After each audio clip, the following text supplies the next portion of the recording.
Hello. হ্যাঁ, নমস্কার। কথা শুনতে পাচ্ছেন আবার? হ্যাঁ, একদম পরিষ্কার। আচ্ছা। তো হ্যাঁ, আমরা একটু ফার্স্ট একটু দেখি, চেক করে দেখি। কথা আমি যে বলছি ক্লিয়ার শুনতে পাচ্ছেন আপনি?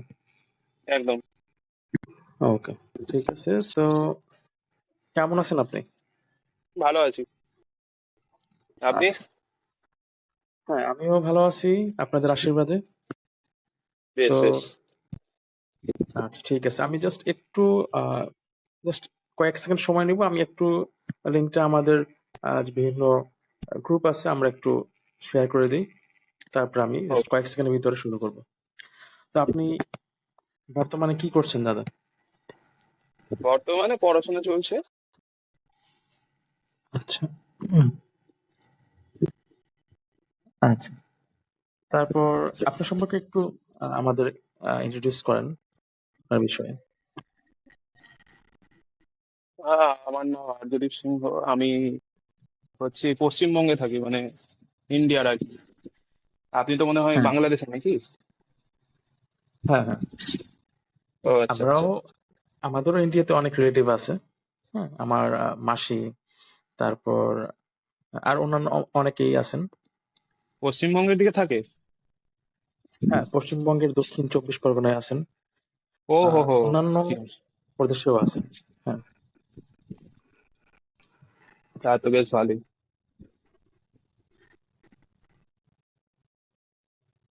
তো পড়াশোনা কেমন চলতেছে আপনার? পড়াশোনা তো বেশ ভালোই চলছে। দর্শনে আছি, অনার্সে। আচ্ছা। তো কেমন লাগতেছে আপনার ফিলোসফিক্যাল যে বিষয় নিয়ে পড়াশোনা করা, তারপর ভালোই। এপ্লাই করা? ভালোই না? বিশেষত মাথা খাটাতে হয় ওই লজিকের, যেটা যুক্তি বিজ্ঞানের জায়গাটা থাকে ওখানেই মাথা খাটাতে হয়, নতুবা বাকি তো সব একটু পড়লেই বোঝা যায়। হুম। আর সেও মেনলি অবরহ অনুমান, তারপরে সাংকেতিক যুক্তি বিজ্ঞান, ওগুলো একটু হয়তো বুঝতে হয়, বাকি পুরোটা তো নতুবা পড়লে এমনি হয়ে যায়। হ্যাঁ, হ্যাঁ। এই হচ্ছে জায়গা, মানে লজিকটা একটু মাথা খাটানোর জায়গা আছে ফিলোসফিতে, বাকি পুরোটা হচ্ছে মুখস্থ। আচ্ছা। তো আপনার নেক্সট যে প্ল্যানিং, যে রোড ম্যাপ অনুযায়ী আপনি আগাচ্ছেন, আ এই ফিলোসফি বিষয়ের উপরে আরকি। আপনার কি চিন্তাভাবনা আছে যে কি করবেন এরপর এর সাথে আপনার আ লিঙ্কড যে বিষয়গুলো? নেক্সট। সেদিক থেকে বলতে গেলে আমার তো এখান থেকে মানে এই কমপ্লিট হওয়ার পর, গ্রাজুয়েশন কমপ্লিট হওয়ার পর আমার ল নিয়ে পড়ার ইচ্ছা আছে, মানে আইন নিয়ে। আমার যেহেতু ফিলোসফির আচ্ছা, আচ্ছা। পাশাপাশি রাষ্ট্রবিজ্ঞানটা আছে কি না, হ্যাঁ, তো আমি সেই দিকে হচ্ছে টার্গেট করে রেখেছি। আসলে আমার আচ্ছা, ভালো। দুটোতেই খুব আছে, পলিটিক্যাল সায়েন্স আর ফিলোসফি দুটোতেই আমার খুব ভালো লাগে পড়তে। আচ্ছা, আচ্ছা।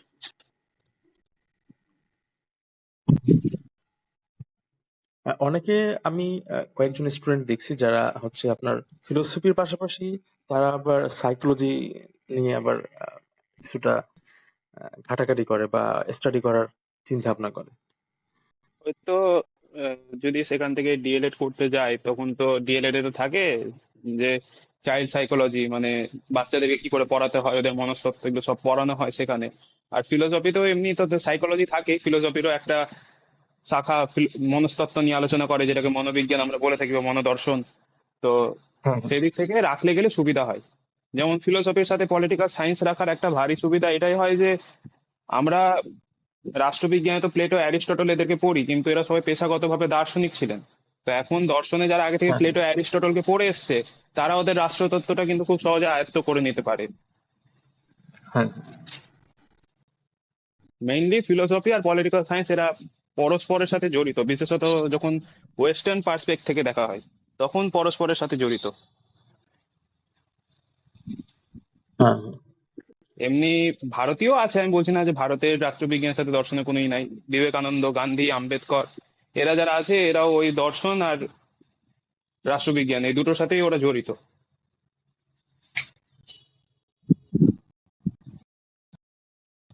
হ্যাঁ, বুঝতে পারছি। তো আচ্ছা, তো আমি একটু আমার সম্পর্কে একটু তাহলে বলি। আমাদের ঠিক আছে। এই যে আমি আজকে একটা পডকাস্টের বিষয়ে এড করলাম আপনাকে। তো আমি একটু আমাকে ইন্ট্রোডিউস করি। হুম তো হুম হুম। আহ, আচ্ছা, দেখি আমি স্ক্রিন শেয়ার করা যায় কিনা। আমার স্ক্রিনে আমি কিছু ফাইলস, আমি যেগুলো নিয়ে কাজ করি, দেখি শেয়ার করা যায় কিনা। যদি এখান থেকে তারপর শেয়ার না করা যায়, পরে আমি হয়তো বা আপনাকে ইনবক্সে হয়তো বা দিয়ে দিব। হ্যাঁ হ্যাঁ দেখি হ্যাঁ। এটা থেকে সরাসরি করা যায় কিনা। তো রিভার সাইড যে সফটওয়্যারটা আমরা ইউজ করতেছি, মূলত সুবিধাটা কি? যদি আমরা আম, এমনিতে পোর্টেবল ডিভাইস, না পোর্টেবল ডিভাইস না, যখন আপনার অনেক সময় ফোন বা ট্যাব থেকেও সরাসরি আমরা হুম হুম হুম। পডকাস্টটা করতে পারি। এটা স্টোর করা যায়, কিন্তু দেখা যায় যে আবার পিসি থেকে করতে গেলে বা কম্পিউটার থেকে করতে গেলে সেটা আবার আলাদা সফটওয়্যার গুলো আমাদের বা এক্সটেনশন লাগতেছে। তো আমি চিন্তা হুম। করলাম যে এটা দিয়ে করি। আচ্ছা, স্ক্রিন শেয়ারটা হচ্ছে না। আমি তাহলে আপনাকে একটা কাজ করি। আমি সব ফাইলগুলো আমি দিয়ে দিব না। তো হুম হুম হুম। আচ্ছা, আমি মুখেই বলি। ফাইলগুলো আমি পরে আপনাকে ইনবক্সে দিব। আচ্ছা, আমি একটু স্লাইডটাকে বের করি। তো ফার্স্টে আমি ইন্ট্রোডিউস করি আমার সম্পর্কে। আম, তো আমি মূলত হচ্ছি সাত্বিক আকাশ। হ্যাঁ। তো হুম মেইনলি আমি অলরেডি কয়েকটা বইয়ের এবং ম্যাগাজিনে লেখালেখি কাজ করে আসতেছি বিগত কয়েক বছর যাবত। মেইনলি আমার ব্যাকগ্রাউন্ড হচ্ছে, এডুকেশনাল ব্যাকগ্রাউন্ড হচ্ছে computer science and electronics engineering. তারপর মেইনলি বেসড হচ্ছে আইটি এবং টেকনোলজি, মানে ব্যাকগ্রাউন্ড। এবং হুম। ফিলোসফির উপর আমি বিগত 2012 সাল থেকে এখন পর্যন্ত বিভিন্ন ভারতীয় দর্শন, তারপর ইউরোপীয় দর্শন বা অন্যান্য যে দর্শনগুলো আছে, আহ, বিভিন্ন ধরনের দর্শন নিয়ে আমি মোটামুটি পড়াশোনা করি এবং পড়াশোনা করে আসতেছি এবং লেখালেখিও করতেছি। যেমন আমি আপনাকে শেয়ার করে দিব আমার যে যে ফাইলগুলো বা যে রিসোর্স গুলোর কথা বলছি, যেমন বইয়ের পিডিএফ ভার্সন গুলো আছে। যেমন হুম সেখানে হুম হুম হুম। প্রকৃতিবাদ, তারপর আপনার আহ, প্রকৃতিবাদ আছে, তারপর অন্যান্য অনেক দর্শন আছে। আর আমি যে ম্যাগাজিনে লিখি সেটা হচ্ছে অন্বেষণ দর্শন, সনাতন ও ভারতীয় দর্শন, আহ, আত্ম উপলব্ধির আহ, সন্ধানে। এটা বছর কয়েক আর কি নতুন আর কি, বেশি পুরাতন না, নতুনই বলা যায়। আর একটা হচ্ছে তত্ত্ববোধ প্রেস এর আন্ডারে, প্রাচীন ভারত উপমহাদেশে প্রাচীন বিজ্ঞান ও দর্শন। হ্যাঁ, তত্ত্ববোধ ও কর্মপথ, হুম হুম হুম। যে প্রাচীন দর্শনে বিজ্ঞান। মূলত আচ্ছা। দর্শন এবং বিজ্ঞানের সাথে যে একটা ইন্টারাকশন, এটা নিয়ে মূলত আমার লেখালেখি এবং কাজ, চিন্তা ভাবনা। তারপর হুম এছাড়াও আমি মেনলি কয়েকটা ইনস্টিটিউটে এবং কানেক্টেড আছি ইনস্ট্রাক্টর হিসেবে। তারপর ডেভেলপার হুম হুম। কোম্পানিতে আছি। এবং আমি মূলত একজন পিএইচডি অ্যাসপিরেন্ট। ঠিক আছে, পিএইচডি করার একটা আশা আছে। তো সেটা আচ্ছা। চেষ্টা বা আশা, তারপর যতদূর নিয়ে যায় আর কি। এই হুম এছাড়া অনলাইন অফলাইন বিভিন্ন ইনস্ট্রাক্টর হিসেবে আছি, এটা আমি বলছি হুম হুম অলরেডি। হুম। আর আমাদের যে কয়েকটা আমাদের কমিউনিটি আছে, যেমন আইডিয়া বেস স্টুডিও, তারপর আপনার বিদ্যানিকেতন, হালমান পাবলিকেশন, বিভিন্ন হালমান পাবলিকেশন এও আমার লেখা হয় মেনলি। যেমন equilibrium analysis hmm with hmm. Satvik, এটা হচ্ছে philosophy and science related. Mainly আমি ন্যাচারালিজম, সনাতন বা ন্যাচারালিজমের যে ব্যাপারটা, আহ, প্রকৃতিবাদ, এই বিষয়টা আমি মোটামুটি খুবই পছন্দ করি, মানে ইন্টারেস্টিং লাগে আমার কাছে। এবং স্টাডি করতে খুব ভালো লাগে প্রকৃতিবাদ নিয়ে। সাংখ্য দর্শনে বেশ হ্যাঁ, আছে প্রকৃতি নিয়ে অনেক কথা। হ্যাঁ। তো এছাড়া আমি যে আমাদের যে পডকাস্ট গুলো হয়, আমাদের মিউজিক বেস পডকাস্ট হয়। সেই মিউজিক বেসড পডকাস্টে আপনার আহ, কয়েকদিন আগে হয়েছে আমার 2টা পডকাস্ট আমাদের। এবং মাঝে মধ্যে আমাদের রেগুলার যে পডকাস্ট গুলো আমি করে থাকি, অনেক গেস্ট থাকে এবং গেস্ট ছাড়া আমি সবাইকে নিয়ে, যারা কমিউনিটিতে আছে সবাইকে নিয়েও করি। অনেক সময় গেস্টও থাকে, আজকে আপনি আছেন। তো হুম হুম হুম। আইডিয়া বেস স্টুডিওতে আমাদের পডকাস্ট গুলো হয়। এবং এছাড়া আমাদের সুর সপ্তক সঙ্গীত সমিতি, অন্বেষণ হুম। মিউজিক একাডেমি, এটা তো আমি এই কমিউনিটিতেও আছি আমি। তো এখানে মোটামুটি একটা সিনিয়র ইসে আছি, পজিশনে। হুম। তো সেখানে যে পডকাস্ট ইয়াগুলো হয়, পডকাস্ট মোটামুটি অ্যারেঞ্জ করা হয় মাঝে মধ্যে। তো এই হ্যাঁ। পডকাস্টের বিষয়ে এই হচ্ছে একটা বেসিক। আর Yeah. হ্যাঁ, তো স্কিল ডেভেলপমেন্টের উপরেও আমি দেখা যায় যে পডকাস্ট গুলো করি, বিভিন্ন সফটওয়্যার রিলেটেড বা টেকনোলজি রিলেটেড ব্যাপার থাকে, এগুলো নিয়ে। হুম হুম হুম। তো আজকে আমরা যে আলোচনা করব, আলোচনা করব মূলত কয়েকটা বিষয়ের উপরে বেস করে। আহ, আমি একটু শেয়ার করি। যেমন আজকে আমরা প্রকৃতিবাদ কি সেটা নিয়ে একটু আলোচনা করতে পারি, বিজ্ঞান ও প্রকৃতিবাদ কি, জীবনমান উন্নয়নে এর ভূমিকা কি, ভারতীয় উপমহাদেশের প্রাচীন বিজ্ঞান ও দর্শন, এবং এই বিজ্ঞান ও প্রাচীন বিজ্ঞান ও দর্শন ভিত্তিক 2টি ম্যাগাজিন হচ্ছে, যে 2টা কথা বললাম, তত্ত্ববোধ ম্যাগাজিন, তত্ত্ববোধ প্রেসের, হুম। এবং অন্বেষণ ম্যাগাজিন, অন্বেষণ প্রেসের। তো আহ, এগুলো নিয়ে আমরা একটু আলোচনা করতে পারি। হ্যাঁ হ্যাঁ হ্যাঁ। প্রকৃতিবাদ, বিজ্ঞান, দর্শন, এই বিষয়ে আপনার যে চিন্তা চেতনা, এবং এই রিলেটেড যদি প্রকৃতিবাদ। আপনার আরো কয়েকটা বিষয় নিয়ে আলোচনা করতে পারেন, আর আদার্স যে ব্রাঞ্চ গুলো আছে ফিলোসফিক্যাল, সেটা নিয়েও আমরা আলোচনা করতে পারি। হুম হুম হুম। বুঝছি।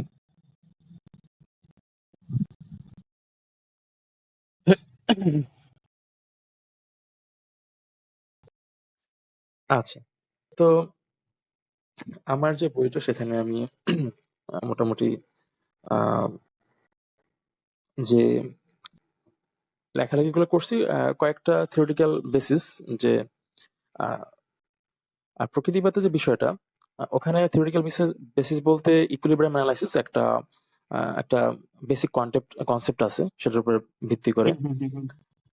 আর প্রকৃতিবাদ যে বিষয়টা, বা বিজ্ঞানের যে বিষয়টা, যেটা সচরাচর বিজ্ঞান যেটা বলে থাকে, বা প্রমাণ ভিত্তিক আর কি, যে প্রকৃতির যে জিনিসগুলো আমরা দেখতে পাচ্ছি, হ্যাঁ, সব সবকিছুই তো আহ, দেখা বা ফিল করা, এবং আমরা আউটপুট পাচ্ছি ইন্টারাকশনের মাধ্যমে, প্রকৃতির যে বিষয়গুলো আছে, মহাবিশ্ব, বহির্বিশ্ব, হুম।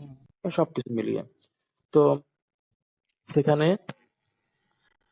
আহ, বিভিন্ন আমরা যে পাই বিভিন্ন শাস্ত্রে, যে বিভিন্ন আহ, পঞ্চভূতের যে বিষয়টা পাই, হ্যাঁ, জল, আহ, পৃথিবী, অক্সিজেন, আলো, মরুদ্গম। হ্যাঁ, হ্যাঁ, হ্যাঁ। তো সব মিলে, এবং প্রকৃতিতে একটাই বিষয়, মানে কয়েকটা বিষয়, যেমন শক্তি, এবং যে ম্যাটেরিয়ালস গুলো, এর এর পারস্পরিক ক্রিয়া প্রতিক্রিয়ার ফলে এবং শক্তির প্রভাবে, যেমন আলো শক্তি, একটা আমার বিক্রিয়া হবে, আলো প্রয়োজন, হুম। বা সেখানে তাপ তাপ দরকার হতে পারে, বা তাপ ছাড়াও হতে পারে। আমার তার হ্যাঁ। পারস্পরিক একটা আহ, তাদের পারস্পরিক স্পর্শ দরকার, সংস্পর্শ আসা, বা এটা বিভিন্ন প্রসেসে হয়। তারপরে যেটা বিজ্ঞান মানে সেটা পরীক্ষালব্ধ ভাবে হোক বা তার হাইপোথেটিক্যালি হোক, যে জিনিসগুলো রিপ্রেজেন্ট করলো, যে প্রকৃতির সবকিছু মিলেই একটা, এই যে আহ, বিভিন্ন প্রাণী, জীব, এবং হুম। অন্যান্য বস্তু, হ্যাঁ, সেটা অন্যান্য বস্তুগুলো, এগুলো আসলো, তৈরি হলো, জাস্ট এগুলোকে সবকিছু হচ্ছে পরিবর্তন, সবকিছুই আছে, সবকিছু জাস্ট পরিবর্তন হচ্ছে, এবং সামনে আরো পরিবর্তন হবে, এটা চিরন্তন। তো যেমন সাংখ্যরাও বলছে যে হুম, মূল প্রকৃতি হুম, হতেই এই জগতের সমুদয় বস্তু ঘটনা উৎপন্ন। হ্যাঁ। এখন আমি আরেকটা বিষয় নিয়ে খুব আমার কাছে মানে খুব ভালো লাগলো, এবং অনেকের সাথে আমি আলোচনা মানে অলরেডি করেছি যে যেমন, আচ্ছা, যেটা আমরা বিভিন্ন শাস্ত্র এবং ধর্মগ্রন্থে আমরা যেটা পাই, যে বিষয়গুলো আমরা পাই, যে ঈশ্বর ইন্ডিভিজুয়াল ইন্ডিভিজুয়াল কোনো এক্সিস্টেন্স, নাকি সর্বত্র বিরাজমান। তো আমরা কিন্তু পাচ্ছি কি, যে সর্বত্র বিরাজমান। তো বিজ্ঞানের যে বিষয়গুলো, আমার যে ন্যাচারাল যে বইটাতে আমি যে বিষয়গুলো নিয়ে একটু এক্সপ্লেন করার চেষ্টা করছি বা এক্সপ্লেন করেছি, বা এটা অন্যান্য বইয়ে বা দর্শনে বা বিজ্ঞানের মাধ্যমে পাওয়া যায়, যে কোন একটা, যেমন আমি যদি বলি যে এই যে ম্যাটেরিয়ালস এর বিষয়গুলো, হ্যাঁ, ম্যাটেরিয়ালস এর বিষয়গুলো, আপনার কথা তো ক্লিয়ার শুনতে পাচ্ছেন দাদা? হ্যাঁ, হ্যাঁ। আচ্ছা। তো এমনও বলা হয় যে প্রকৃতিই ঈশ্বর। একটা এরকম কথা শোনা যায় অনেকের বিভিন্ন দর্শনের কাছে, যে প্রকৃতি ঈশ্বর বা ঈশ্বর সর্বত্র বিরাজমান, হুম, এবং হুম। উনি বিশেষ কোনো মুহূর্তে বা প্রয়োজনে তার যে গুণাবলীগুলো, সেগুলো প্রকৃতির মাঝে বিভিন্নভাবে প্রকাশ পায়। যেমন উনি স্পিনোজার ওনার শক্তি দর্শনে দ্বারা বিরাজমান। ঈশ্বর, দ্রব্য, প্রকৃতি তিনটা সমার্থক শব্দ। উনি প্রকৃতিকে মানে ঈশ্বর হিসেবে দেখেছেন। সৃষ্ট প্রকৃতি ও সৃজনী প্রকৃতি অভিন্ন, এরকম ওনার মত। তারপর সায়েন্স যেটা বলতেছে, সায়েন্স তো সব ম্যাটেরিয়ালিজম এর উপর বেস করা, এবং তারা হুম, প্রকৃতিবাদের উপরও ভিত্তি করে। প্রকৃতিবাদ জিনিসটা হচ্ছে এরকম যে সেখানে আস্তিকতা এবং নাস্তিকতা দুইটার বিষয়ে মানে দুটো পার্সপেক্টিভই চলে আসছে, যে কেউ মনে করছে এই যে শক্তিগুলো বিরাজমান, হ্যাঁ, সব কম্বাইন্ড হচ্ছে একটা ব্যাকগ্রাউন্ডে একটা আহ, কি মেইনটেনেন্সে সব জায়গায় বিরাজমান থেকে টোটাল ওভারঅল একটা ফিগার, মহাবিশ্ব, আহ, সেটা হচ্ছে আহ, ঈশ্বর মনে করতেছেন। ঈশ্বর ঈশ্বর, অথবা যেটা একটা একদল দার্শনিক বা সেটা মনে করতেছেন, আরেক দল হচ্ছে দার্শনিক বা বিজ্ঞানীরা যেটা বলতেছেন, একটা সাইড, একটা অপোজিট সাইড, সেটা হচ্ছে অপোজিট না, বলা যেতে পারে যে অনেকটা জাস্ট খালি অল্টারনেটিভ কোনো কথা আর কি। যেমন হুম। শক্তিগুলো সব জায়গায় বিরাজমান, ইন্ডিভিজুয়াল। তো তার ক্রিয়া প্রতিক্রিয়ার মাধ্যমে বিভিন্ন পরিবেশের প্রভাবে আহ, জিনিসগুলো, প্রত্যেকটা জিনিস হচ্ছে, এবং কর্মফলের মাধ্যমে যেটা আমরা করতেছি, সেই ক্রিয়াফলের মাধ্যমে আমরা কোনো কিছু আউটপুট পাচ্ছি। এবং আম, একটা দুইটা বস্তু একসাথে হওয়ার পরেই কোনো কিছু হচ্ছে, হ্যাঁ, পরিবর্তন হওয়ার সম্ভাবনা আসতেছে, এবং আমি কোনো কিছু ক্রিয়ার ফলেই কোনো কিছু আউটপুট আসতেছে। এই হচ্ছে একটা বিষয়। তো আহ, এখন অ্যাগনস্টিক যারা বা আহ, অজ্ঞতাবাদী। হ্যাঁ, অজ্ঞাতবাদ অথবা ডেইস্ট যারা, আইনস্টাইনের অনেকটা ডেইস্ট মতবাদের অনেকটা ধারণ করতেন, যে আহ, তিনি আসলে আহ, ঈশ্বর আছেন, কিন্তু সেটা আসলে দেখা সম্ভব না বা আমরা দেখি নাই। উনি যেন মনে করতেছেন যে সবকিছু, এবং ন্যাচারালিজম যে বিষয়টা, যে আহ, তার প্রতিক্রিয়াগুলো আমি দেখতে পাচ্ছি, প্রভাবগুলো বুঝতে পারতেছি, কিন্তু আহ, আসলে আমরা কখনো দেখি নাই। জাস্ট ক্রিয়া প্রতিক্রিয়া এবং তার প্রভাবগুলো আমরা প্রকৃতির ভিতরেই তাকে খুঁজে পাচ্ছি ক্রিয়া প্রতিক্রিয়ার ও, মাধ্যমে। তো অজ্ঞেয়তাবাদ বিষয়টাও এরকম। গৌতম বুদ্ধ যেমন বিষয়টা বলেছিলেন, উনি সরাসরি অস্বীকারও করেন নাই, কিন্তু বলছেন যে আমি দেখিনি, কিন্তু আবার আহ, সেভাবে আমি দেখেও বলতে পারছি না, বা অনেকটা আহ, একটা মিডল, মানে উনি মূলত বলতে গেলে মধ্যম পন্থাটা সবসময় ওনার যে মেইন যে বেসিস, ওনার দর্শনের মধ্যম পন্থাটা উনি এক পর্যায়ে এস্টাবলিশ করতে গেছেন সব বিষয়ে। মধ্যবর্তী পন্থা। আপনার এই বিষয়ে আসলে হ্যাঁ, আপনার কতটুকু ইনফরমেশন বা নলেজ একটু যদি শেয়ার করেন। প্রকৃতি নিয়ে তো যতগুলি দর্শন শাখা আছে যারা প্রকৃতি হতে এই জগৎ সমুদয়কে ব্যাখ্যা করেন, ওদের মধ্যে যদি বলা যায় তো সাংখ্য দর্শনই হচ্ছে কিনা সব থেকে বেশি ভালোভাবে জিনিসটাকে ব্যাখ্যা করতে পেরেছে, মানে বোঝাতে পেরেছে ব্যাপারটাকে। তো যদি আমরা প্রকৃতিবাদ নিয়ে সাংখ্য দর্শনে আলোচনা দেখি, এমনিতে তো প্রকৃতি নিয়ে বেদান্ত দর্শনে আলোচনা করা হয়েছে।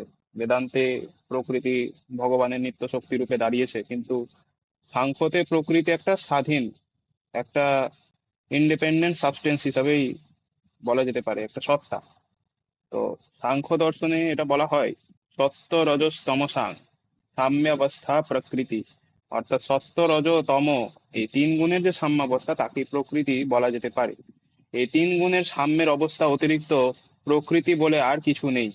সাম্যাবস্থা মানে কি? সামঞ্জস্যের অবস্থা, যে অবস্থায় হুম, গুণত্রয়ের মানে সাত্ত্বিক রাজসিক ও তামসিক এই তিনটি গুণের কোনোটিরও আধিক্য থাকবে না, কোনো একটি গুণ অপর গুণের ওপর প্রভাবও বিস্তার করে না, তিনটি গুণই যেখানে সমান অবস্থায় বিরাজমান, এই তিনটি গুণই হুম, হচ্ছে হুম, প্রকৃতির ম্যাটার বা উপাদান।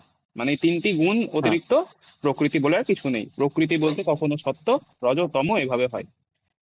সাংখ্য দর্শনে গুণ শব্দটিও প্রচলিত অর্থে দ্রব্যের গুণ অর্থে ব্যবহার করা হয়নি। ন্যায় বৈশেষিক দর্শন যদি ঘাটা যায় সেখানে দেখা যাবে গুণ শব্দটি যে অর্থে ব্যবহার করা হয়, সাংখ্য দর্শনে কিন্তু সেই ঠিক অর্থে ব্যবহার করা হয় নাই। ন্যায় মতে গুণ হচ্ছে দ্রব্যের ধর্ম, গুণ দ্রব্যে আশ্রিত থাকে এবং গুণের আবার কোনো গুণ হয় না। কিন্তু সাংখ্য দার্শনিকরা বলেন রূপ রস গন্ধ স্পর্শ যেমন দ্রব্যের ধর্ম, সত্য রজ তমগুণ এই তিনটি গুণ প্রকৃতির গুণধর্ম নয়। অর্থাৎ এমন নয় যে প্রকৃতি একটা দ্রব্য এবং সত্য রজতম হুম, এই প্রকৃতির ধর্ম। সত্য রজতম এই তিনটি হচ্ছে প্রকৃতির উপাদান, আর এই গুণগুলি হচ্ছে উপাদান দ্রব্য। আবার সত্য রজতম গুণগুলি অগুণ নয়, এসব গুণেরও গুণ আছে। সত্যের গুণ কি? সত্যের গুণ হচ্ছে লঘুতা, রজের গুণ হচ্ছে চঞ্চলতা, তমের গুণ হচ্ছে বিষণ্ণতা। সহজ কথায় প্রকৃতির উপাদানকে সাংখ্য দর্শনে গুণ বলা হয়েছে, মানে এই তিনটি হচ্ছে প্রকৃতির গুণ। শ্বেতাসত্তর উপনিষদেও তাই পাই, ওখানেও বলা হয়েছে অজা মেকাং লোহিত শুক্ল কৃষ্ণাং। অর্থাৎ এই অজা মানে হচ্ছে প্রকৃতি, এই প্রকৃতি কেমন বলা হচ্ছে লোহিত শুক্ল কৃষ্ণা। লোহিত মানে হচ্ছে লাল বর্ণের, শুক্ল মানে সাদা বর্ণের, কৃষ্ণ মানে কালো রঙের। তো লাল বলতে বোঝায় রাজসিককে, শুক্ল বলতে বোঝায় শ্বেতকে, এবং কৃষ্ণ মানে বোঝায় কালোকে। তো লাল সাদা কালো, এখানে লাল বলতে বোঝানো হয়েছে প্রকৃতির রজ উপাদান, শ্বেত বলতে বোঝানো হয়েছে সাত্ত্বিক উপাদান, এবং তম বলতে বোঝানো হয়েছে কালো রঙের, কালোটা হচ্ছে বা কৃষ্ণটা হচ্ছে তামসিক উপাদান। হুম, তো এই তিনটি হুম, উপাদানের সংমিশ্রণে হচ্ছে প্রকৃতি, এটা কিন্তু উপনিষদও স্বীকার করছে। হুম, তো এইভাবে তারা সাংখ্য দর্শন কিন্তু প্রকৃতিকে খুব ডিটেলসে আলোচনা করেছে। মানে সাংখ্য যেভাবে ডিটেলসে প্রকৃতিকে এক্সপ্লেন করেছে, ওটা হয়তো আর পাশ্চাত্যই বলি বা ভারতই বলি, কোনো দর্শনই সেইভাবে আলোচনা করেনি। হুম, হুম, এবারে কথা হচ্ছে যে বস্তুর প্রত্যেকটি যে বিষয় রয়েছে সেখানে অব্যক্ত প্রকৃতি পর্যন্ত এই তিনটি উপাদানেই তার গঠন হয়েছে। তিনটি গুণের, যেমন রজ্জুর উপাদানকে গুণ বলা হয়, যা তার দ্বারা যেমন একখণ্ড রজ্জু গঠিত হয়, প্রতিটি বস্তু সত্য রজতম এই তিনটি উপাদান দ্বারাই গঠিত। রজ্জুর উপাদানকে যে অর্থে গুণ বলা হয়, জগতের মূল উপাদান সাত্ত্বিক রাজসিক তামসিককেও সেই অর্থে গুণ বলা যায়।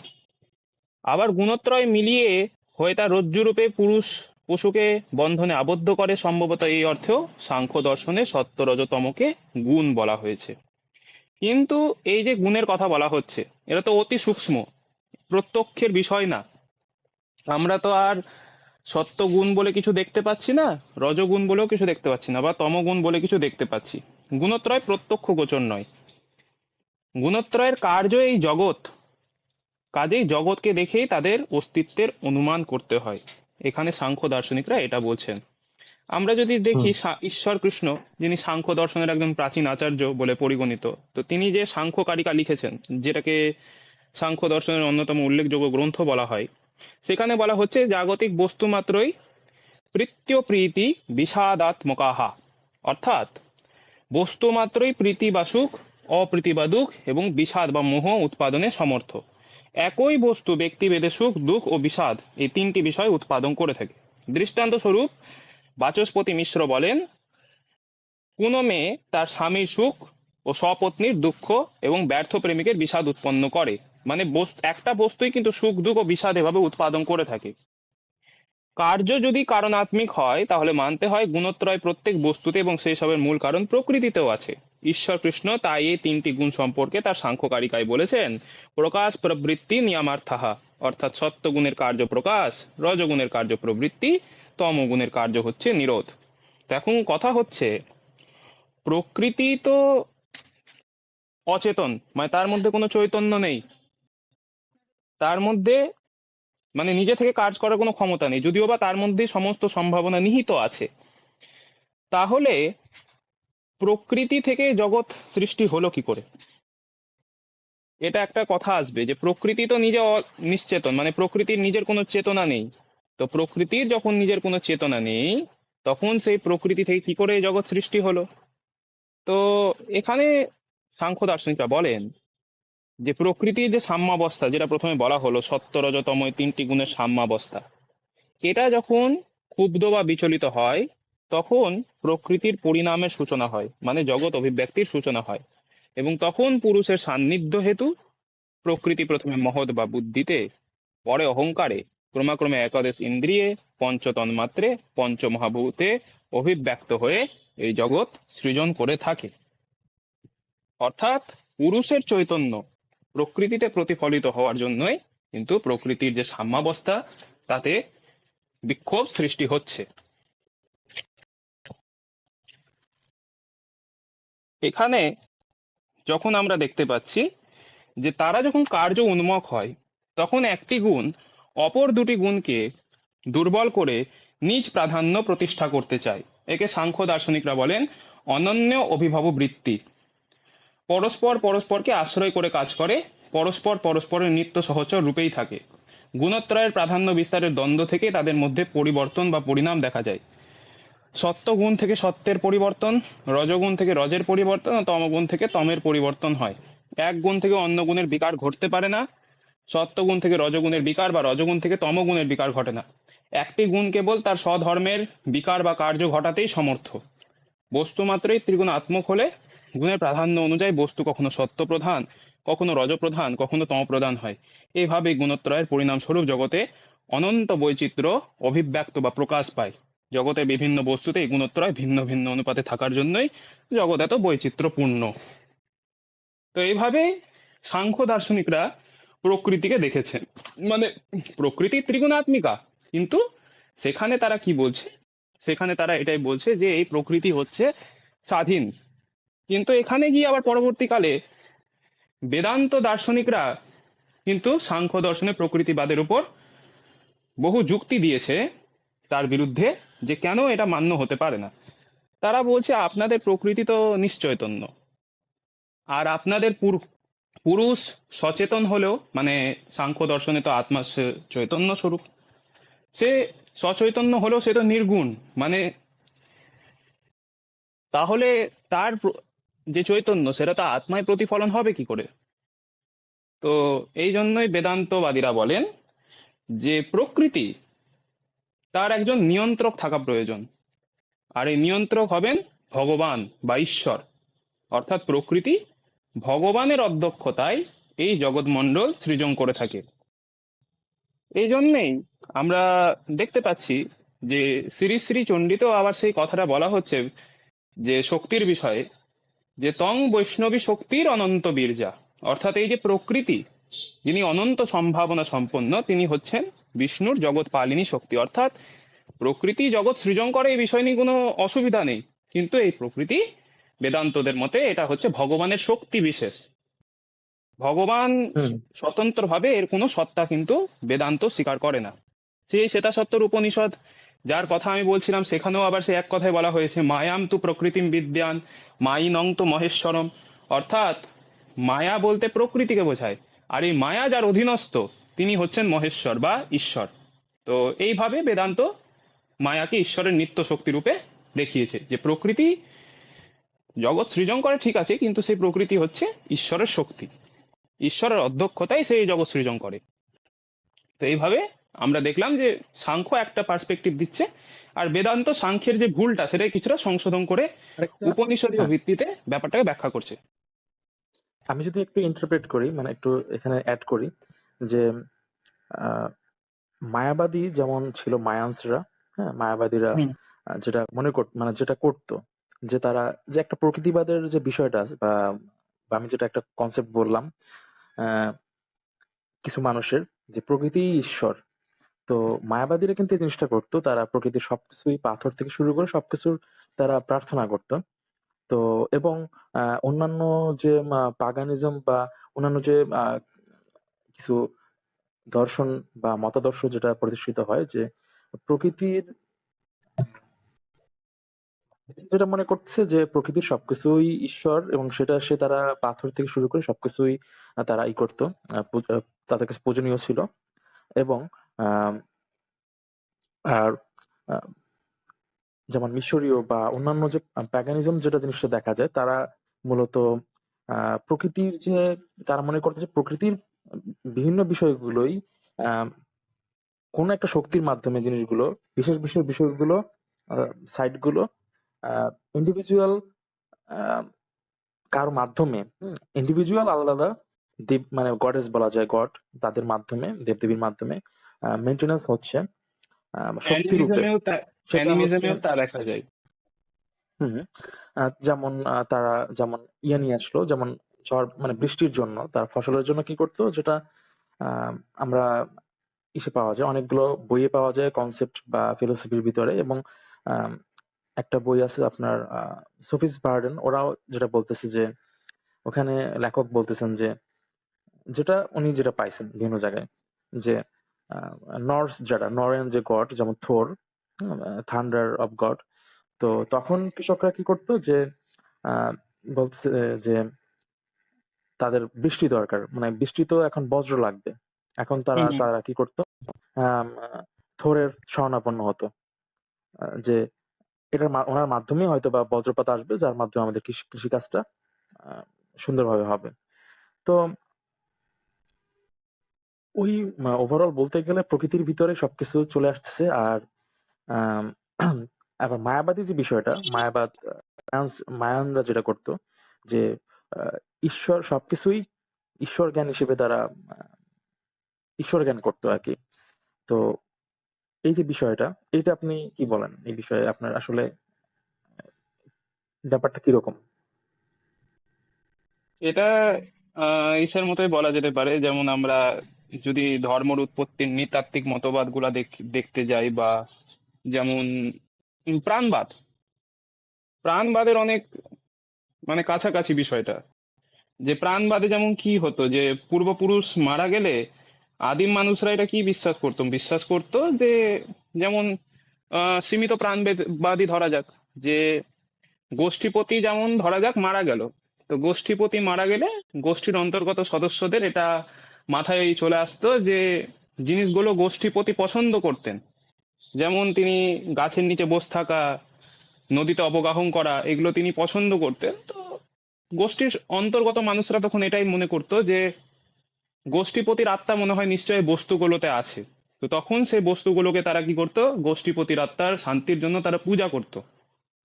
তো হুম, হুম। এইভাবে সীমিত প্রাণবাদ থেকে আস্তে আস্তে কি হলো, মানুষের আত্মা বা যেটাকে প্রেতাত্মাও বলা যেতে পারে, সেটা যখন বিভিন্ন বস্তুতে আরোপিত হলো, তো মানুষ এক সময় গিয়ে কি করলো, জগতের সবকিছুই আত্মাবান বা প্রাণবান, এরকম একটা বিশ্বাস মানুষের মনে চলে আসলো অটোমেটিক্যালি, এবং তারা বিভিন্ন বস্তুকে তারা পূজা করতে শুরু করলো। এটাকে আমরা তাই বলতে পারি যে প্রাণবাদের ক্ষেত্রেও কিন্তু সেই একই জিনিসই হয়েছে। আর সেটা হচ্ছে কি, যে এক অলৌকিক সত্তাকে সন্তুষ্ট করতে হবে, তখনও পূজার এই পার্সপেক্টিভটাই ছিল। যে এই বিষয়টা কিন্তু বলা যায়, শাক্তরা কি করতো, যে শুধুমাত্র তারা প্রকৃতিকে মানে শক্তি রূপে, আহ হুম হুম হুম। শক্তি রূপে আপনার, হ্যাঁ, তারা ধারণ করতে, মানে ধ্যান, মানে শক্তি রূপে তারা চিন্তা করতেছে বলতে গেলে, এবং গ্রহণ করতেছে সবকিছুই। তো দেখা যাচ্ছে অনেক বিষয়গুলো, অনেকগুলো বিষয় ওই দেখা যায়, শক্তি প্রকৃতি বিভিন্নভাবে। কানেক্টেড, ইন্টারলিঙ্কড হয়ে যাচ্ছে বিষয়গুলো। হ্যাঁ, আপনি কন্টিনিউ করেন।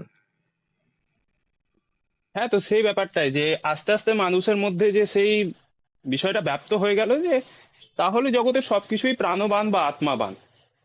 এবারে এবারে তখনকার মানুষ প্রাণ আর আত্মাকে কি সমার্থক বলে মনে করতো, সেটা অবশ্য একটা তর্কের বিষয়। কেননা প্রাণ ও আত্মাটা মানে উপনিষদীয় ভিত্তিতে যদি দেখা যায় এক, মানে উপনিষদে তো আত্মা বা ব্রহ্মকেই প্রাণ বলা হয়ে থাকে, কিন্তু তাও এমনি যদি দেখা যায় যে প্রাণ বা আত্মার যে কনসেপ্টটা সেটা একটু পৃথক টাইপের। যে প্রাণ দেহে আবদ্ধ থাকে, মানে মানুষ শেষ তো মানুষের প্রাণও শেষ, এটা ধরে নেওয়া হয়। আর আত্মাটা হচ্ছে একটা নিত্য ধারণা। আত্মা যখন দেহের মধ্যে বদ্ধ অবস্থায় থাকতে পারে, সে মুক্ত অবস্থায়ও থাকতে পারে, তাতে কোনো সমস্যা হয় না। এখন কথা হচ্ছে যে মানুষ যখন এটা দেখে মানুষ নিজের মৃত পূর্বপুরুষের আত্মাকে এই জগতের বিভিন্ন সমুদয় বস্তুতে আরোপ করতে শিখলো, আদিম মানুষরা, তখন থেকেই এই যে পূজা, প্রকৃতি পূজা, সেটা কিন্তু শুরু হয়েছে। এটা কিন্তু নৃতত্ত্ববিদরা বলে থাকেন।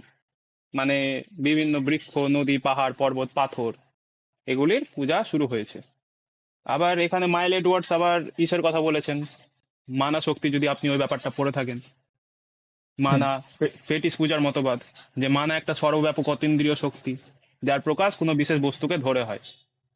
তো আদিম মানুষ কি করতো, তারা দেখতো ফেটিস পূজা যখন তারা করতো, মানে মানা শক্তি আশ্রিত বস্তুকে তারা যখন পূজা করতো, তো সেই পূজা যদি ফলপ্রসূ হতো তাহলে তারা সেই বস্তুর পুজো চালিয়ে যেত। কিন্তু যদি সেই বস্তুর পূজা ফলপ্রসূ না হয়, তখন তারা কি করতো, তারা সেই বস্তুটিকে থাপ্পড় মারতো, মানে কথাঘাত করতো, তিরস্কৃত করতো, ছুঁড়ে ফেলে দিত, এবং নতুন কোনো টোটেমের, টোটেম বলছি সরি, নতুন কোনো পেটিসের সন্ধান তারা করতে লেগে যেত। অর্থাৎ হুম প্রাচীনকালে যদি আমরা দেখিও ভাই, প্রকৃতি পূজা বা বস্তু পূজা, মানে একটা শক্তি আশ্রিত বস্তুর পূজা, সেটা আত্মাই হোক আর মানাই হোক, সামথিং এলস, তখন হুম কিন্তু মানুষ সেটাকে করতে চেয়েছে কি হিসাবে, নিজের স্বার্থ সিদ্ধির জন্য। মেইনলি যেটার সাথে কিন্তু আমাদের এই গতানুগতিক ধর্মের কোনো মিল পাওয়া যায় না। কারণ গতানুগতিক হুম ধর্মে আমরা তো ঈশ্বরকে আয়ত্ত করার জন্য ঈশ্বরের পূজা করি না। আমরা এটা করে থাকি যে তার প্রতি আনুগত্য প্রদর্শন করার জন্য। অর্থাৎ এখানে পূজা উপাসনাটা আনুগত্য প্রদর্শনের একটা অংশ সত্তার প্রতি। কিন্তু তখন হুম মানুষ সেটাকে নিজের অংশীভূত করতে চেয়েছিল, মানুষ সেই শক্তিটাকে নিজের অধীন করতে চেয়েছিল, যে সেই শক্তি যেন আমার কথা মেনে চলে। কাজেই হ্যাঁ যদি আমরা প্রাচীন কালের প্রকৃতি পূজা দেখি, সেটাকে কিন্তু সঠিক অর্থে ধর্ম বলা যায় না। মানে আজকের দৃষ্টিতে সেটা ধর্ম নয়, সেটার সাথে অনেকাংশেই জাদু বা ম্যাজিক মিশ্রিত হয়ে যায়। হুম তো এই হচ্ছে কথা। আর আচ্ছা, বাকি যেটা আরেকটা আপনি, বিষয় আমি, হ্যাঁ হ্যাঁ হ্যাঁ বলেন। বলেন বলেন, না আপনি বলেন এরপর আমি বলতেছি। না না, আমার এরপর বলা একটা বিষয় কমপ্লিট। আমি একটু add করি। না, ওই আমি আবার অন্য দু একটা বিষয় নিয়ে বলতেছিলাম, তো আপনি ওইটা, আপনি একটু বলেন, তারপর আমি যদি কিছু বলেন আমি তারপর বলবো। তারপরে যেমন আপনি ওই শাক্তিজমের কথাটা তুললেন। শাক্তিজম, হ্যাঁ আমরা যদি দেখি শাক্তিজমে কিন্তু এই প্রকৃতি অনেক বেশি গুরুত্ব পেয়েছে শাক্তবাদে। তারা হুম মেইনলি যে মূল মূল প্রকৃতির উপাসনা, মানে যাকে বেদান্তীরা ভগবানের শক্তি বা সাংখ্য যাকে স্বাধীন প্রকৃতি যাই বলুক না কেন, তার পূজার একটা কিন্তু খুব মাহাত্ম্য এখানে কিন্তু দেখা যাচ্ছে। ওই জন্যই যেমনটা আমি বললামও যে যেটা বলা হয়ে থাকে প্রকৃতির বিষয়ে, যে আহ সমগ্র জগৎ তার থেকে অভিব্যক্ত, মানে প্রকৃতি থেকে সমগ্র সমগ্র জগৎ অভিব্যক্ত। চণ্ডীতেও সেটাই বলা হচ্ছে যে তং বৈষ্ণবী শক্তির অনন্ত বীর্যা বিশ্বস্য বীজং পরমাসি মায়া সম্মোহিতং দেবী সমস্ত মেতৎ তং বৈ প্রসন্না ভুবি মুক্তি হেতু। অর্থাৎ এই যে প্রকৃতি, ইনি তো অনন্ত সামর্থ্য সম্পন্না, আর ইনি সমগ্র বিশ্বের বীজ স্বরূপ, মানে সমগ্র বিশ্বের জন্মদাত্রী কিন্তু হচ্ছেন এই শক্তি। এবং ইনি সমস্ত দেবতাদেরকে সম্মোহন করে রাখেন, মানে এনার মায়াতে সমস্ত দেবতা অভিভূত হয়ে থাকে। আর ইনি যদি প্রসন্ন হন তাহলে ইনি কিন্তু মুক্তি দিয়ে দেন। মানে শক্তিবাদে কিন্তু ভগবত, এই যে ভগবত শক্তি যাকে মায়া বলা হচ্ছে, মহামায়া, হুম ইনি ইনি কিন্তু জীবের মুক্তির কারণ হয়ে থাকেন। হুম তো এই যে বিষয়টা, যে শক্তি উপাসনা, এটা কিন্তু মেইনলি বুঝতে গেলে চণ্ডীটাকে অবশ্যই রিড করা দরকার।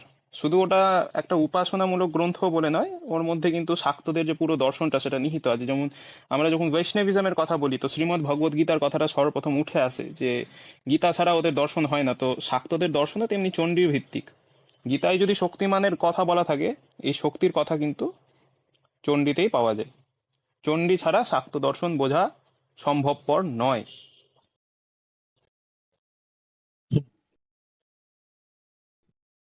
আচ্ছা, তো আমরা নেক্সট যে বিষয়টা, আমি দুটো বিষয় খুবই সিগনিফিকেন্ট দুটো বিষয়। এক হচ্ছে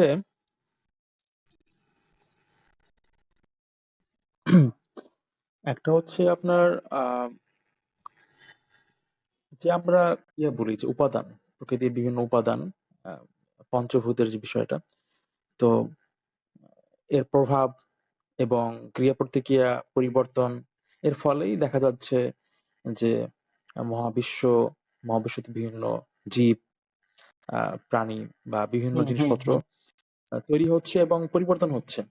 তো আহ, এখানে যেটা আমরা শক্তির নিত্যতা যে ব্যাপারটা আছে, অনেকটা সায়েন্স চলে আসে কিন্তু, যে সবকিছু সনাতনের বিষয়টাও চলে আসে। হ্যাঁ, সনাতন যে কনসেপ্ট, আমাদের যে ধারণাটা বা যে ফিলোসফিটা, সেটাও চলে আসে যে এই বস্তু এবং শক্তি সব আগেও ছিল, অন্য রূপে ছিল। শক্তি সবসময় কোনো সময় ধ্বংস হয় না, সৃষ্টি হয় না, এটা শুধুমাত্র পরিবর্তনই হতে থাকে এক রূপ থেকে অন্য রূপে। শক্তির নিত্যতা সূত্র, যেটা ফিজিক্সে আমরা হুম হুম। দেখি।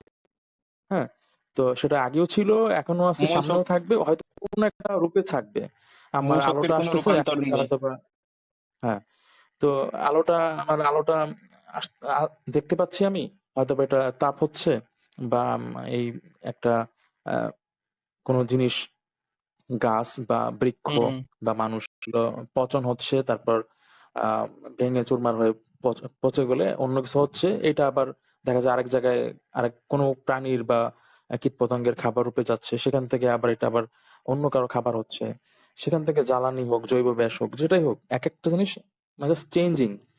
মানে এই কীটপতঙ্গ গুলা বা প্রাণী জীবগুলোই হয়তো বা আবার পঞ্চভূতে অন্য ইসে ছিল, এরাই আবার তৈরি হয়েছে, এরাই আবার পরিবর্তন হ্যাঁ। হয়ে সেখানে আবার যাচ্ছে।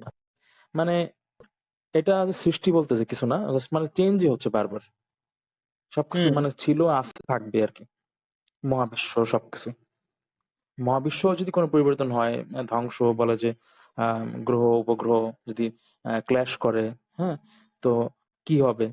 এরকম তো মহাবিশ্ব আরো আছে অনেকগুলো, মানে মহাবিশ্বে আম, এই বিশ্বের মতন আরো বিশ্ব আছে, বা হুম সৌরজগতের হুম মতন হুম আরো হুম। অনেক সৌরজগৎ, মাল্টিভার্স যেটা বলা হয়, মাল্টিভার্স এটা তো প্রুভেন একটা ব্যাপার। মানে অনেকটা হ্যাঁ। হাইপোথেটিক্যালও বলা যায়, কিন্তু আহ, এরকমই আর অনেকগুলো জগৎ আছে। হ্যাঁ, বিভিন্ন ডাইমেনশনাল ব্যাপার আছে। এই তারপরে তো তো হুম, উম কি বলছিলাম জানো? হ্যাঁ, যে শক্তির বিষয়ে যেটা বলা হলো, যে মূল শক্তির হ্যাঁ, কোনো রূপান্তর হয় না। আর এটা আছেই যে সৃষ্টি কি করে হয়েছে এটা এক্সাক্ট মানে বলা যায় না। যেমন শ্রুতিও তাই বলে যে যথা পূর্বা মাকাল্পায়াত, অর্থাৎ ভগবান পূর্বকল্পের অনুযায়ী এই জগৎকে সৃষ্টি করেছেন, কিন্তু কবে থেকে এটা শুরু আর কবে শেষ এটা ঠিক বলা যায় না এই বিষয়ে। এটা আছে। আরেকটা যে আরেকটা যে বিষয়, আহ, যেটা আমি দুটো পয়েন্টের ভিতরে আরেকটা পয়েন্ট বলতে যাচ্ছি, যে মানুষের যে ধারণা বা আমরা যে, হ্যাঁ, এটা খুবই একটা খুবই একটা দারুণ একটা ব্যাপার, যে সাবজেক্টিভ অবজেক্টিভ যে লজিকটা। হ্যাঁ, এবং আরেকটা হচ্ছে আপনার ফ্যালাসি, লজিক্যাল ফ্যালাসি যে ব্যাপারটা। হুম হুম। এখন অবজেক্টিভ যে সাবজেক্টিভ যে লজিকটা, অবজেক্টিভ জিনিসটা কি, যে আমার সবসময় যেটা আহ, নিজে থেকে প্রুভেন, হ্যাঁ, এটা কারো ব্যক্তি বিশেষে কোনো কথা না, এটা আমি দেখতে পাচ্ছি বা প্রমাণ করতে পারতেছি, এটা আছে।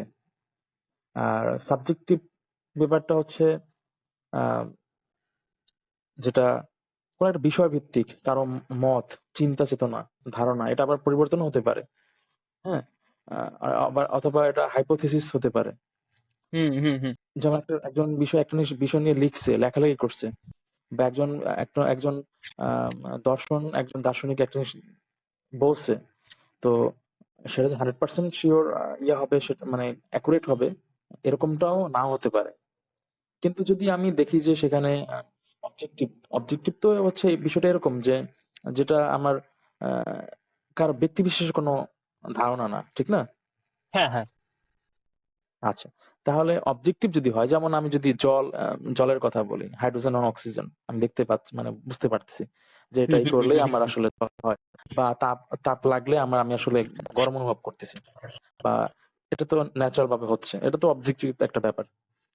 তো এখন বিষয়টা হচ্ছে যে আমরা একেবারে আমাদের জীবের, আমাদের এই মানব জাতি, আহ, আমরা যেটা পাই যে বিভিন্ন মহাদেশে, উপমহাদেশ, মহাদেশ, পৃথিবীর বিভিন্ন প্রান্তে হুম, যে জিনিসগুলো আমরা জ্ঞান ধারণ করছি, জ্ঞান অভিজ্ঞতার হ্যাঁ, উপরে, অথবা কোনো জিনিস আহ, কোনো অনুভূতির মাধ্যমে, অভিজ্ঞতা থেকে আমি সরাসরি পেলাম, আর একটা হচ্ছে আমি অভিজ্ঞতার উপর ভিত্তি করে কিছু হাইপোথেটিক্যাল বিষয়ে দাঁড় করালাম।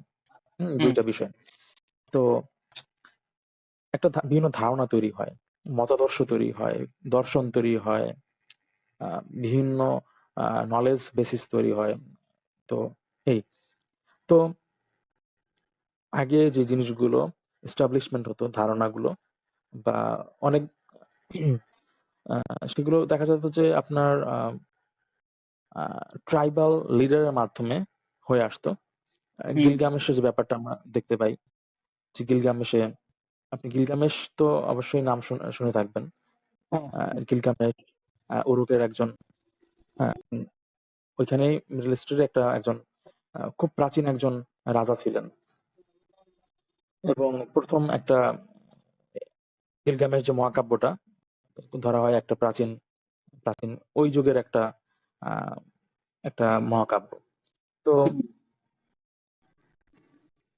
আমাদের যে ধারণাগুলো, মানে ওই এক এক সময় এক এক ধারণাগুলো দেখা যেত যে, যেমন মায়ানদের ধারণাগুলো, তাদেরই ট্রাইবাল কোন একজন লিডার ছিল, তারা আবার সেটা একটা এস্টাবলিশমেন্টের ব্যাপার করছে। হয়তো বা এটা প্রায় এখন তো মায়ানরা এখনো আছে, মানে কিছু কিছু নাকি আছে এখন। হ্যাঁ, কিছু আহ, কিছু এখন এক্সিস্ট তো করে। হ্যাঁ, তো এখন তাদের যে ধারণাটা, তারা কিন্তু এখনো ওই যে গ্র্যাব করে তারা নিজেরা আত্মস্থ করে আছে, বা কিছু জিনিস হয়তো চেঞ্জ হতেও পারে, কিছু কিছু ধারণা। তো ওইখানের যে আরো যে লোকালিটি আছে বা আরো যে মানুষজন আছে, তাদের কিন্তু আবার তারা নতুন আধুনিক ধারণাটা কনসেপ্ট করে নিছে, হুম, হুম, কনজিউম করে নিছে। তারপর আমরা যদি ভারতীয় মহাদেশে যে যে ধারণাটা, যে মতাদর্শ বা বিভিন্ন দর্শন, ধর্ম, বিভিন্ন বিষয় যেগুলো আমরা প্র্যাকটিস করি এবং স্টাডি করি, সেটা হচ্ছে, এবং সেগুলোর বিভিন্ন এভলিউশন তৈরি হয়, যেমন আহ, আমাদের সনাতন যে কনসেপ্ট, সনাতন যে দর্শন। হুম, হুম, তো হুম, হুম। এরপরে এখান থেকে আবার চলে আসে চার ভাগ একদল লোক চলে আসে, তারপর আজীবিক চলে আসে, ভৌত ম্যাটেরিয়ালিস্টিক। দর্শন চলে আসে। মানে আজীবিক তো ধারণাগুলো কি হচ্ছে যে মানে, হুম, আজীবিক তো বলেন। আজ হারিয়ে আজীবিক তো আজ হারিয়েই গেছে। হ্যাঁ, এটা এখন জাস্ট পুঁথিতে আছে, বইয়ে জাস্ট আমরা পড়তে পারতেছি। তো ইতিহাসটাই আছে। আজীবিকদের পুরোপুরি বিশ্বাস বা yes, ওদের যে মেন ফাউন্ডেড মানে গ্রন্থগুলো, ওগুলো তো পাওয়া যায় না। আচ্ছা, তারপর আহ, এরপর আরেকটা বিষয় হচ্ছে যে, আপনি যদি আমরা যদি দেখি যে আহ, যেমন জৈন দর্শন দেখি, জৈন দর্শনে আবার দুইটা চলে আসে। হ্যাঁ, মানুষের মানে একটা তো বলা হয় যে একটা হচ্ছে কোর ফিলোসফি, মানে কোর জৈন ফিলোসফি, আরেকটা হচ্ছে যে আধুনিক, মানে দুইটা পার্ট কিন্তু, শ্বেতাঙ্গ আরেকটা হচ্ছে আপনার শ্বেতাম্বর, আরেকটা হচ্ছে দিগম্বর। দিগম্বর। দিগম্বর। তো দুইটা জিনিস মানে কনসেপ্ট কিন্তু মানে একটু, মানে কয়েকজনের ভিতরে একটা মানে একটু পরিবর্তন বা অন্য ডিফারেন্ট কিছু মানে তারা ধারণ করতেছে তো নিজেদের ভিতরে। এবং দেখা যায় যে ফার্স্টে হচ্ছে আমাদের ভারতীয় উপমহাদেশে, যত আশেপাশে তো আরো অনেকগুলো কান্ট্রিও ভারতের সাথেই অ্যাটাচ ছিল, উপমহাদেশ যখন আমাদের ছিল। তো তখন আহ, এই যে ধারণাগুলো আহ, হুম, দেখা যায় তখন যেটা ছিল, এরপর ওনাদের ভিতরে এই যে আবার নতুন নতুন যে হয়তো বা কেউ না কেউ ফাউন্ডিং মেম্বার আছে, মানে ফাউন্ডিং যেমন গৌতম বুদ্ধ, ওনার ফাউন্ডিং মেম্বার, উনি হচ্ছেন ফাউন্ডার ওনার ফিলোসফির। তারপরে হ্যাঁ, যে হ্যাঁ, যিনি হচ্ছেন মহাবীর, উনি হচ্ছে ওনার ফিলোসফির ফাউন্ডার। এরকম চলে আসছে প্রত্যেকটা ইসেরই 24 জন তীর্থঙ্করের থেকে। হ্যাঁ ফাউন্ডার পাচ্ছি। এখন ওনারা কিন্তু আবার ওই আমাদেরই কিন্তু সনাতন থেকেই, মানে ওনারা আবার নিজেরা কিছু কনসেপ্ট, তারা তাদের আবার একটা ব্যক্তিগত দর্শন তারা দাঁড় করাইছেন। আবার দেখা যায় যে আমরা ডে বাই ডে, মানে আবার তাদের যে ফলোয়ার যারা, তারাই আবার দেখা যায় যে কিছু মানে ভেরিয়েশন করতেছে আবার তাদের এগুলো, তাদের বিষয়গুলো করার জন্য, লালন পালনের ক্ষেত্রে। হুম। এবং দেখা যায় ওভারঅল তাদের উপরে, তাদের এই বিষয়গুলো থেকেও আবার সেপারেটলি আবার আর বিভিন্ন জিনিস আধুনিক যুগে আবার ধারণা চলে আসতেছে। তো কিছু জিনিস আছে কোর যে বিষয়গুলা, অবশ্যই সেগুলো যেগুলো সনাতন ব্যাপারগুলা, কোর যে ফিলোসফিটা, সেটা তো ওভারঅল সবসময় একই আছে আমাদের লাইফে। কিন্তু হুম, হুম, হুম, হুম। কিছু কনসেপ্ট চেঞ্জ হচ্ছে, যেগুলো সনাতন যে ব্যাপারগুলা, বা ন্যাচারাল যে ব্যাপারগুলা, সেগুলো কিন্তু ও, সবার ভিতরেই মোটামুটি মানে কোনো না কোনো ভাবে কিন্তু ওটা কনস্ট্যান্ট থেকে যাচ্ছে। হ্যাঁ, এই যেমন জৈনদের আবার দেখা যায় নাস্তিক হলেও ওরা নিত্য আত্মা স্বীকার করে, মানে দেহ অতিরিক্ত। আবার বৌদ্ধরা আত্মাকে স্বীকার করলেও স্বীকার করে পরিবর্তনের ধারা রূপে। হুম, আরেকটা ব্যাপার হচ্ছে আহ এখানে দুইটা বিষয় আবার মাথায় আসলো এখন। একটা হচ্ছে আপনার আহ, যে আহ, পুনর্জন্মের যে ব্যাপারটা, বা একটা থেকে একটা বিষয় থেকে, একটা জিনিস থেকেই আবার আরেকটা, ওই কোর থেকেই আবার আরেকটা জিনিসের নতুন একটা জিনিস, কোর থেকেই আবার একটা জিনিস তৈরি হওয়া, একটা বিষয়। আরেকটা হচ্ছে, আচ্ছা এটাই বলি, আরেকটা বিষয় আমি just একটু মনে করতে পারছি না, আমি ওইটা পরে বলি, খেয়াল হুম, হলে হুম, বলবো। হুম। তো ফার্স্ট হচ্ছে যেটা, যে পুনর্জন্মের যে ব্যাপারটা, বা আরেকটা বিষয় হচ্ছে কোর, মানে আমার একটা গৌতম বুদ্ধ যে উদাহরণটা দিয়েছেন, যে যদি ওনাকে প্রশ্ন করা হয়েছিল একেবারে শেষ পর্যায়ে, ওনার লাইফের শেষ পর্যায়ে, আহ জীবদ্দশাকালে উনি যখন ছিলেন, তখন শেষ পর্যায়ে এক প্রশ্ন করা হয়েছিল যে পুনর্জন্মের ব্যাপারটা, আপনি যেহেতু আপনার চিন্তা ভাবনা এবং ফিলোসফি আপনার একটু অন্যরকম, সে অনুযায়ী আপনার আসলে আপনি পুনর্জন্মের বার্তা কিভাবে আপনি আসলে সেক্ষেত্রে আবার মানতেছেন, বা এটাকে আপনি সঠিক মনে করতেছেন কিভাবে। উনি যেটা বলছিলেন যে অনেকটা আবার প্রকৃতিবাদের সাথেও বিষয়গুলো কানেক্টেড আমি বলতে পারি, বা বলা যায় যে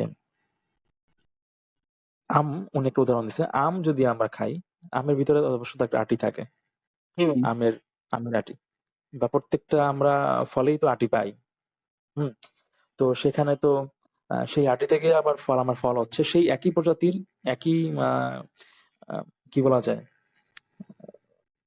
জেনেটিক্যালি যে জিনিসগুলো, বা আহ, তাদের মেইন যে এক্সিস্টেন্স, মেইন যে তার যে আসলে তার যে অস্তিত্ব, সেখান হুম। থেকে কিন্তু নতুন নতুন জিনিসটা জাস্ট তৈরি হচ্ছে।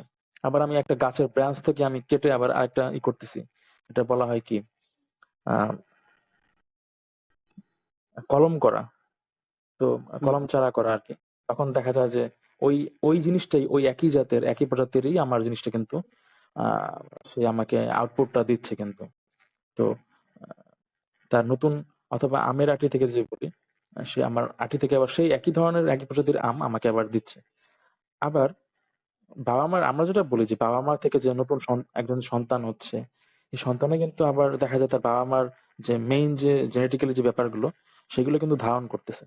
তো মেইন যে কোর জিনিসগুলো, আমরা সেগুলো আমার আরেকজনের ভিতরে এস্টাবলিশ হচ্ছে, আরেকজনের হুম। ভিতরে জন্ম নিচ্ছে। মানে পুনর্জন্মের ব্যাপারটা উনি আসলে এইভাবে, ওনার ধারণাটা এইভাবে বলে গেছে। তো আবার আমরা একটা জিনিস পাই যে আমাদের শক্তি থেকে এটা পচনের মাধ্যমে বা বিভিন্ন সিস্টেমে আবার বিভিন্ন কোনো কীট পতঙ্গ বা কিছুর অন্য জীবের তৈরি হচ্ছে, বা শক্তিগুলো অন্য জায়গায় চলে যাচ্ছে অন্য কোনো জীবের ভিতরে। হয়তো বা এটা আগে হতে পারে, পরে হতে পারে, ন্যাচারে হয়তো বা একটা লং টাইম এক্সিস্ট বিলং করা লাগতে পারে। আহ, তারপর একটা অন্য একটা জীবের ভিতরে আহ, সে ওই শক্তিটা যায়, সেখানে সে জীবিত অবস্থা, মানে জীবন বা জীবের অবস্থায় থাকে। এখন এই একটা বিষয় যেটা মানে পুনর্জন্মের যে বিষয়টা এইভাবে একভাবে আসতেছে অনেকের ক্ষেত্র থেকে, আহ, আবার বিভিন্নভাবে একটু অন্যভাবেও আসতেছে। হুম তো ধারণা আবার পরিবর্তন হচ্ছে অনেকের ভিতরে। এই হুম হুম হুম হুম হুম। পুনর্জন্মটাকে নিচ্ছে, কিন্তু সবার যেটা ইন্টারপ্রিটেশন তার উপর সেটা কিন্তু আলাদা। বৌদ্ধদের আলাদা, সনাতনের আলাদা, জৈনদেরও আলাদা। হ্যাঁ। তো দাদা আমরা তো আজকে অনেক আলোচনা করলাম, লাস্ট আমরা হ্যাঁ কিছু কথা, ফিনিশিং কিছু ইনক্লুশন আমরা শেষ করব। অলমোস্ট 1 ঘন্টা হয়ে গেছে আমাদের পডকাস্ট। হ্যাঁ হ্যাঁ হ্যাঁ। তো finishing কিছু কথাবার্তা আমরা বলতে পারেন যে আমরা যে বিষয়গুলো আলোচনা করলাম মোটামুটি অনেক আহ, খুবই important অনেকগুলো বিষয় ছিল। তো হুম, ওভারঅল আমাদের লাইফস্টাইল এবং থিঙ্কিং ডেভেলপমেন্ট, ক্রিটিক্যাল থিঙ্কিং এর এক ব্যাপার ছিল। তো তো আমরা প্রতি সপ্তাহে কয়েকদিন সপ্তাহে সেশন হয়েই থাকে, বিভিন্ন কয়েকটা বৃহস্পতি সেশন হয়ে থাকে। কিছু সেশন আছে, বৃহস্পতিবার আর শুক্রবার করে।